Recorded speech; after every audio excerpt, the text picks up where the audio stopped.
সমগ্ৰ বিশ্ব তোমাৰ বিপক্ষে গ'লেও যিগৰাকী ব্যক্তি গোটেই জীৱন তোমাৰ পক্ষত থাকিব তেওঁৱেই হ'ল মা। 9 মাহ পেটত 3 বছৰ বুকুৰ মাজত আৰু গোটেই জীৱন হৃদয়ত ৰখাগৰাকী হৈছে মা। মা অৰ্থ যোনেই বুজি নাপায় নহয়, পৃথিৱীত জীয়াই কোনো লাভ নাই।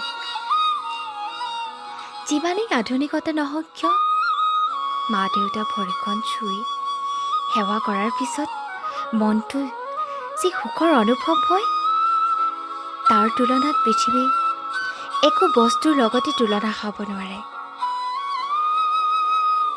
মাক সন্মান কৰা। যদি সন্মানেই নাজানা, অপদাৰ্থ হৈ এই পৃথিৱীখনত জেগাবন্দী কৰি নাথাকিবা। মাতৃৰ মাক দৰ্শন কৰি কি লাভ হ'ব যদি নিজৰ মাৰ ঠাই বৃদ্ধাশ্ৰম হয়? পৃথিৱীত তোমাৰ বাবে যাৰ জন্ম হৈছে তেওঁক পাবলৈ কোনো যুদ্ধ কৰিব নালাগে। তেওঁ তোমাৰ মাজতে আছে। সেইগৰাকী কোন জানা? তোমাৰ মা। পৃথিৱীখন তোমাক কোনে পৰিচয় কৰাই দিলে? যিগৰাকী মাতৃ তোমাক পৰিচয় কৰাই দিলে পৃথিৱীখনৰ লগত, সেইগৰাকী মাতৃক কেতিয়াও মনত আঘাত নিদিবা, কেতিয়াও কষ্ট নিদিবা।